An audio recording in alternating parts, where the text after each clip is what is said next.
Carlos Alcaraz résiste à un énorme Ben Shelton dans le match frisson de la journée. Gros débrief dans cette vidéo. Swiatek enchaîne une 24e victoire consécutive à Roland-Garros au terme d'un match complètement zinzin. Djokovic prêt au combat et la remontada de Svitolina, c'est le programme mixte de ton nouveau digest de Roland-Garros. Je te laisse claquer un petit pouce, t'abonner également pour ne rien manquer de la deuxième semaine de Roland-Garros, les quarts de finale, les demi-finales, la finale. On sera là au taquet et on attaque juste après ça.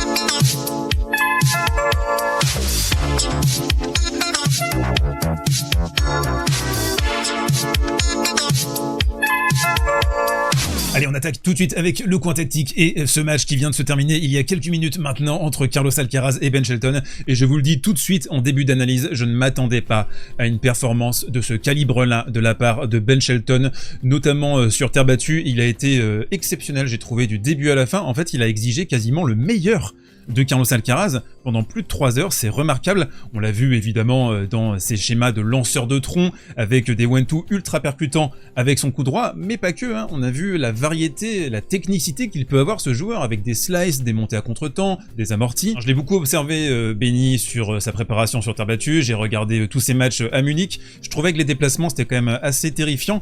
En fait là ce qu'il a réalisé c'est une espèce d'hybridation entre ses déplacements habituels sur dur et un tout petit peu plus de glissade là sur terre battue, même si on l'a vu beaucoup bloquer les appuis en bout de course, mais ça l'a pas empêché de tirer de remarquables passings comme ici sur cette palette, de façon assez logique parce qu'il y a eu une seule balle de break sur le premier set sauvée par un 1-2 babouiné de la part de Shelton. On se retrouve dans le tie-break de la première manche et ce tie-break est absolument lunaire, zinzin. Vous le voyez, on a un Benny qui termine sur le popotin, une petite volée délicieusement déposée de la part de Carlitos juste ici sur la ligne. Et la réalité, c'est que Shelton méritait presque de remporter ce premier set. Il s'octroie 3 balles de set avec ici Carlitos dans ses œuvres qui vient sauver cette balle de set au filet. Il y a un petit regret sur une balle de set pour Shelton, il doit faire un tout petit peu mieux, il doit faire jouer. Et la différence, elle s'est faite en 2 temps sur la fin de ce tie-break. Il y a eu une petite moonball à 5 partout là en retour de revers qui a été très performante. Il a essayé d'alterner les volumes et les positions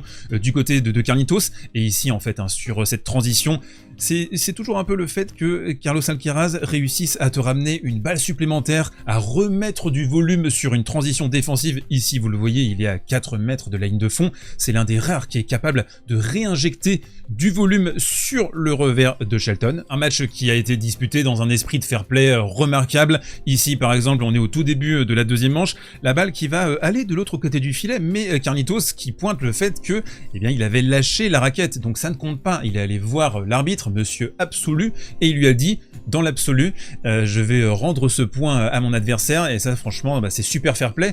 On va parler du match de Swiatek d'ici quelques instants et vous allez le voir, on n'était pas exactement dans le même état d'esprit. On se retrouve donc au début de cette deuxième manche et Shelton qui va s'octroyer encore 6 balles de break. Il va pas réussir à les convertir et on a en face un Carlos Alcaraz en mode N'Golo Kanté Prime. C'est juste hallucinant, il te fait l'essuie-glace, il est à gauche, il est à droite, il ramène une balle supplémentaire et là en fait au bout d'un moment la balle qui accroche la ligne, Shelton il se dit mais c'est quoi cette alien là, c'est impossible. Et de façon ultra clutch, Carlos Alcaraz qui va breaker sur le 8e jeu de la deuxième manche avec 2 coups droits juste extraordinaire en longue ligne. Il va envoyer tout ce qu'il a, une banane flambée dans les chicots de Benny et passer la tête devant. Alors le seul petit grief qu'on pourra avoir sur la performance de Shelton, c'est la qualité de retour, même si ici c'est précisément ce qui va lui permettre de breaker avec des gros retours bien interceptés ici par exemple dans cette position, mais dans l'ensemble c'est un secteur de jeu qu'il devrait améliorer à mon avis pour essayer de gratter un 1000, pour essayer d'aller gratter une finale en Grand Chelem. Il a besoin quand même de progresser dans ce secteur. Parfois il y a un petit peu trop de nonchalance, mais il n'y en avait pas sur ce match. Et le problème aussi pour Ben Shelton dans ce 3e set, c'est que Alcaraz va tout de suite recoller. On est au début du 3e set, on est vraiment dans la moiteur du combat. Ici on a un point juste exceptionnel, on a eu une pelletée de points extravagants sur ce match et Carlos Alcaraz qui réussit dans une position défensive extrême à toucher une petite amortie. Mais de façon assez méritée, même s'il y a eu un soupçon de réussite sur le dernier break dans ce set pour Shelton, eh bien Shelton va passer la tête devant. Alors ici, ça ricoche sur la bande, ça va du bon côté pour l'américain, mais dans l'ensemble, je trouve que ça récompense ces très belles initiatives. Carlitos qui va devoir utiliser l'ensemble de sa palette pour se détacher dans la quatrième manche, avec ici, eh bien, ce coup droit plein de volume sur le revers de Shelton. C'est ça qui a fait la différence. C'est un coup qui est typique terre battue. On a vu aussi à quel point Alcaraz bougeait mieux, utilisait mieux ce coup plein de volume. Shelton avait tendance à envoyer des babouinades, des merguez, et ça a fonctionné d'ailleurs, mais quand tu dois construire le point, quand tu veux essayer d'appuyer sur la faiblesse d'un adversaire, c'est bien d'avoir toute cette palette très complète. Je trouve qu'Alcaraz a fait un super match, vu l'opposition, et puis il a surtout réussi à mettre le couvercle sur cette partie, avec ici un 2+1 en coup droit, de véritables obus. Et on parlait de tableau facile pour Carlos Alcaraz, il a galéré contre Dzumur, là il a vraiment galéré contre Shelton, il joue Tommy Paul, qui est un joueur qu'il a souvent fait galérer au tour prochain en quart de finale, et puis on a vu au niveau du clan de Carlos Alcaraz, regardez quand même les visages, Molina son agent, Juan Carlos Ferrero, le papa avec le poing serré. On a senti l'odeur du danger et Carlitos l'a remarquablement bien écarté. Du danger, il y en a eu pour Iga Świątek qui a eu chaud. Oh c'est pas passé loin. Ça fait 6-1, 2-0. On s'est dit à ce moment-là, ça va faire 1 et 2, 1 et 3. Elle va rentrer à la maison.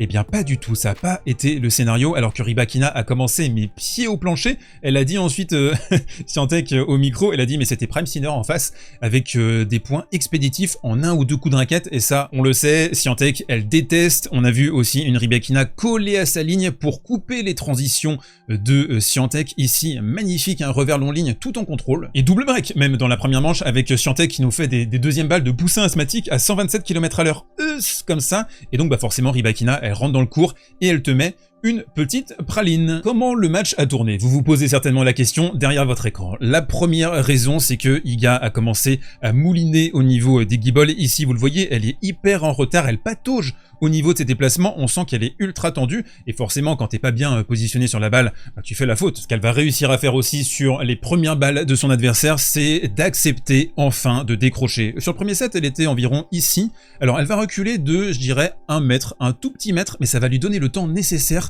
de renvoyer la balle et de commencer à activer les guibolles, à transitionner aussi de manière très efficace. Le premier tournant de cette remontada va intervenir dans le 5e jeu de la deuxième manche avec 3 revers, j'ai envie de dire 3 revers de championne. Elle va balayer le court de manière extraordinaire.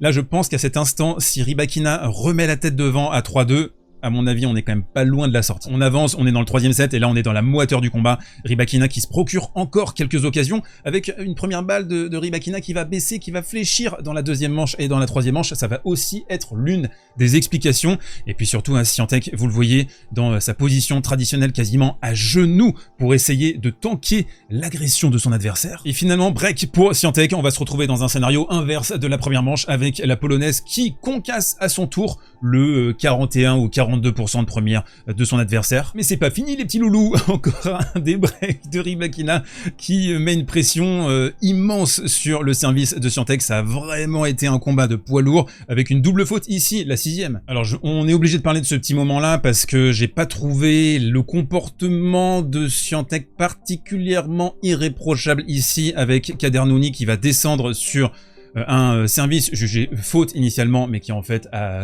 accroché la ligne. Donc Rybakina va reprendre une première balle, et en fait Świątek, plutôt que d'aller voir et d'assister Kader Nouni, c'est un peu, on va dire, l'étiquette en tennis, non, elle va se faufiler, elle va partir sur sa chaise, et en fait non, attends, bah non, et France Télévisions qui va lancer la pub à ce moment-là, c'est le bordel. Donc un fair play un petit peu mid, mais ça ne va pas influer sur le résultat de cette partie, avec une Rybakina qui commence à pêcher sur les intentions, qui se retrouve à faire une amortie jet d'eau qui est pas du tout son tennis, parce qu'elle sent que Świątek est partout. Elle va réussir à breaker. Vous pouvez l'imaginer, immense soulagement pour Iga Świątek qui remporte son 25e match consécutif à Roland Garros, pas le 24e. En flash maintenant, Novak Djokovic qui jouait en plein pendant la finale de Ligue des Champions hier et qu'on a vu très concentré. Il avait aucune envie de lâcher du lest face à Misolic. Et on l'a vu, hein, vous avez vu cette célébration là? Vous avez vu à quel point Novak Djokovic il est concentré, il est déter. Alors là au prochain tour ce sera Cameron Norrie, ensuite potentiellement Zverev. il va falloir se le farcir le tonton. Du bon Paul qui s'est qualifié 3-3 face à Popirine, qui l'a bien aidé, qui a arrosé dans tous les sens, notamment en coup droit. Il y a eu un break au tout début du match pour Popirine. Ensuite, Paul qui a sauvé les 9 balles de break suivantes avec un magnifique déplacement, de superbes transitions. Et je pense vraiment que Paul pourrait représenter une petite menace au tour suivant face à Alcaraz. Et puis en flash également, le sauvetage fou d'Elina Svitolina qui a sauvé 3 balles de match. Alors là, Paolini, elle n'en met pas assez sur cette balle de match. Elle a raté un tout petit peu le coche, surtout qu'elle mène 6-4, 5-3. Mais à ce moment-là, en fait, il y a eu tellement de breaks déjà dans le match que Svitolina, elle va rester dans le combat, elle va rester dans sa fameuse résilience. Mais pour moi, le plus beau sauvetage, c'est sur cette balle de match dans le tie-break avec un gros coup droit. Et en fait, là, ce qu'elle va sentir, c'est que, oh là là, ça sent l'odeur de la montée à contre-temps. Elle va avancer, elle va assurer sa volée avec ses 2 mains ici, dans cette position. Elle va complètement retourner la partie. Ensuite, Paolini va exploser et elle jouera donc Iga Swiatek en quart de finale. Fin des 8e de finale demain à Roland-Garros. Cette séquence est sponsorisée par les Winami de Winamax. Vous avez le lien dans la description. Vous pouvez cliquer dessus pour une toute première inscription. Vous avez 100 € de cash, jusqu'à 100 € de cash remboursé. Vous avez mon code SV10 aussi, 10 € supplémentaires rajoutés à votre pécule, offre exclusivement réservée aux adultes. Alors demain, vous le voyez sur les cotes, on a a priori 4 matchs à sens unique. On a Zverev Griekspoor qui se joue à peu près toutes les semaines, ça peut être intéressant. Je vois bien Griekspoor aller prendre un set à Zverev, même si Zverev il m'a l'air quand même bien focus sur ce tournoi de Roland-Garros. Le Djokovic-Norrie, Djokovic a toujours battu Cameron-Norrie, mais là pareil, ça pourrait pourquoi pas lâcher son petit set. Le Bublik-Draper, j'ai été estomaqué par la perf de Draper contre Fonseca, on en a parlé lors de la vidéo précédente. Est-ce qu'un Bubu en chaleur, parce qu'il joue très bien le Bubu, attention, on en a parlé aussi contre Alex de Minaur, est-ce qu'il peut aller gratter son set? J'ai envie d'y croire. Et puis en Ice Session, ce sera Yannick Sinner contre Rublev, et là si Ruru prend un set, c'est un petit miracle. On se retrouve demain, je pense, aux alentours de 19h, 19h30 pour couvrir une grande partie de cette journée. D'ici là, portez-vous bien, prenez soin de vous, mangez-vous des petites pommes rissolées avec un steak végétal, ça vous apprendra, et allez, quelques haricots verts comme ça. Pas de mag demain pour moi, ce lundi, je serai dans son filet mardi et mercredi. Ne vous inquiétez pas, ne m'envoyez pas de DM,